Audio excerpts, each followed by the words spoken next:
नमस्कार मंडळी. तर आज मी तुम्हाला दाखवणार आहे, की ऑस्ट्रेलियामध्ये जेव्हा रोडचं दुरुस्तीकरणाचं काम चालू असतं, त्यावेळेस इथे काय नियम असतात ते. तर आज आम्ही चाललेलो होतो आणि इथे रोडचं काम चालू होतं. तर 1 किलोमीटर आधीपासूनच ह्यांनी फलक लावलेलं होतं, की road work ahead, reduce your car speed आणि 40 चा स्पीड मेंटेन करायचा होता तिथे.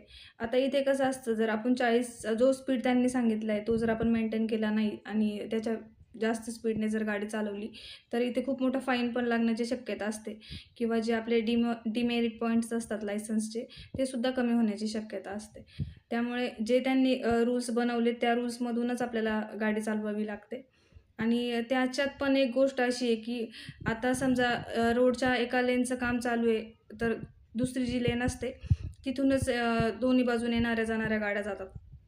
तर अशा वेळेस काय होतं, एका बाजूच्या गाड्या ना थांबण्यासाठी एक ट्रॅफिक सिग्नल तात्पुरता त्यांनी ठेवलेला असतो आणि त्यांच्या ज्या गाड्या असतात, पलीकडच्या गाड्या अलीकडं आणून सोडतात आणि अलीकडच्या ज्या गाड्या असतात त्या त्यांचीच गाडी असते.